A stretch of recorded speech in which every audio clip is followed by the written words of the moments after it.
I woke up to the sound of a megaphone blaring outside my window. My first thought was that the world was ending. Maybe a tornado warning? A government evacuation? But no, as I groggily pulled back the curtains, I saw something infinitely worse. Karen, standing at the edge of my private lake, wearing an obnoxiously large sun hat, she grinned like she had just discovered America. And surrounding her was an entire army of people. Coolers, fishing rods, lawn chairs, and a massive banner that read, "Welcome to the first annual Community Fishing Derby." For a solid 10 seconds I stood there, blinking. My brain refused to process what I was seeing. It had to be a dream, one of those weird ones where everything felt just a little too real.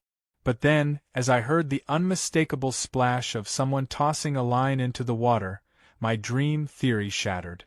My private lake, the one I had spent years maintaining, the one I stocked with rare fish, was now the centerpiece of Karen's latest act of insanity.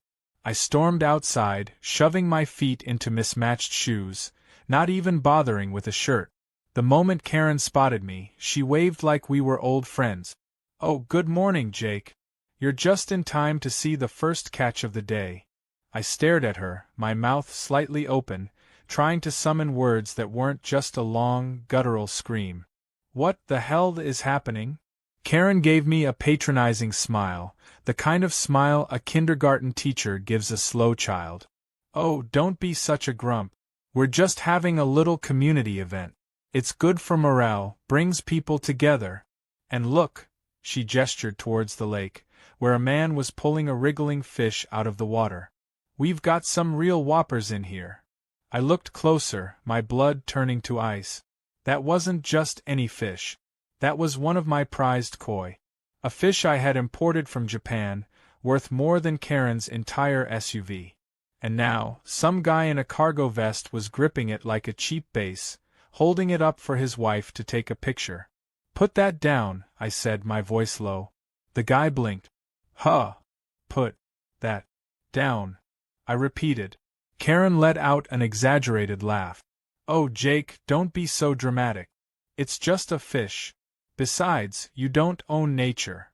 I clenched my jaw so hard my teeth hurt. "Karen, this is private property." She gave me a slow, exaggerated blink, as if I had just spoken in an alien language. "Oh, come on. This lake has been here forever. It belongs to the community." "No. It belongs to me. I have the deed. I have the fences. I have the no trespassing signs." She waved a hand dismissively. "You're being so selfish. I mean, look around. People are having fun. Do you really want to be the guy who ruins everyone's day just because you want to sit inside and stare at your water?" I took a deep breath, willing myself not to explode. But then, as if to personally test my breaking point, a small kid walked by dragging another koi, completely out of the water, its vibrant colors now dull and lifeless. My koi. Dead. The fish I had spent years raising. I snapped. "All right, that's it. Everyone get out," I shouted, my voice echoing across the lake. No one moved. Instead, Karen put a hand on her hip. "Jake, don't be such a child. It's a public event now. I even got a food truck coming later." "Food truck?" As if on cue, I heard the distant hum of an approaching vehicle. I turned just in time to see a massive truck pulling up, its side painted with a cartoonish fish holding a fork and knife. "Fisherman's Feast. Fresh caught and fried." My eye twitched.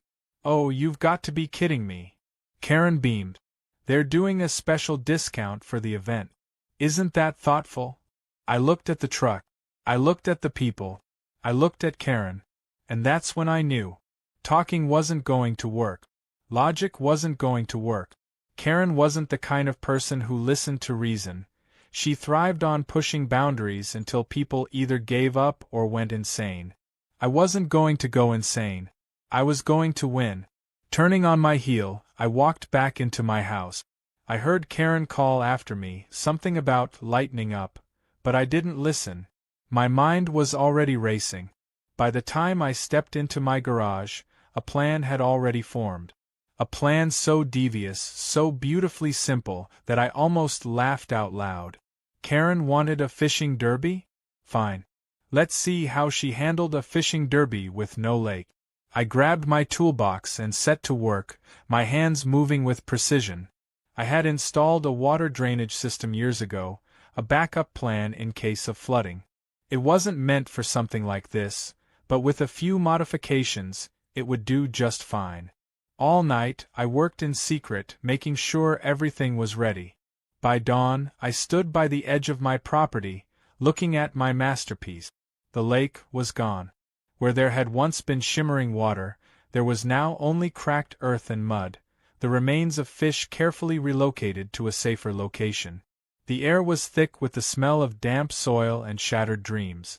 And then, as if fate itself wanted to bless me with the best moment of my life, I heard the first scream. What the hell happened? I casually sipped my coffee as I stepped outside. Karen stood frozen at the edge of the barren lake, her mouth opening and closing like a fish gasping for air. Around her, people murmured in confusion, their fishing rods now completely useless. Karen spun to face me, her eyes wild. What did you do? I shrugged. Oh? You mean the lake? I guess nature works in mysterious ways. Her face turned beet red. You drained it. You maniac. I took another sip of coffee. Hey, Karen. She glared at me. You don't own nature. I had never seen someone go through all 5 stages of grief in under 10 seconds before, but Karen managed. Denial, anger, bargaining, depression, and acceptance, all flashing across her face in rapid succession. And then, the real chaos began. People started yelling, demanding refunds. Someone accused Karen of running a scam. A man in an official-looking vest started asking about permit. The Fisherman's Feast food truck, now useless, revved its engine and backed out of the driveway, leaving a cloud of dust in its wake. Karen looked around, desperate for an escape, but there was none. She had built this whole event around my lake. And now, without it, all she had was an angry mob and a whole lot of explaining to do. I turned and walked back inside, whistling a tune. Revenge? It was a beautiful thing. The moment Karen's shriek echoed across my now waterless lakebed, I knew I had won. There was something profoundly satisfying about watching someone who had spent so much time steamrolling over people finally hit a wall she couldn't push past. Her arms flailed as she turned in a circle, her sun hat slipping sideways, her mouth opening and closing like a fish that had just been yanked from the water. The irony of that comparison wasn't lost on me. The crowd, which had gathered for what they thought would be a friendly fishing derby, was now a confused, angry mess. Parents pulled their kids away, muttering under their breath. Some people walked up to the edge of the cracked lakebed, as if expecting the water to magically reappear. Others demanded refunds from Karen, their voices rising in frustration. A man in a fishing vest pulled off his hat and scratched his head, looking around like he had just woken up in a different dimension. Karen spun to face me, her face an impressive shade of red. You did this. I took a slow sip of my coffee and shrugged. Did what? She stomped towards me, her sandals slapping against the dirt.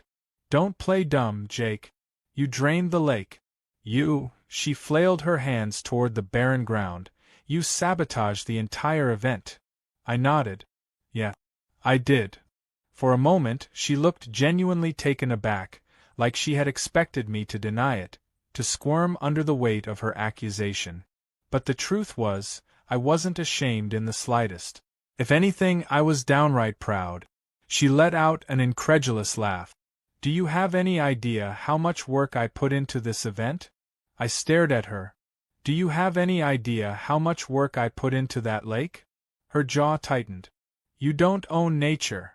I raised an eyebrow and pointed at the now bone-dry lakebed. Well, nature seems to have taken my side. The crowd had begun to turn against her. At first, they had been confused. Now, they were getting angry. A man with sunglasses and an expensive-looking watch crossed his arms. So, we all paid for a fishing derby and now there's no water? A woman in a wide-brimmed hat pointed at Karen. Are you going to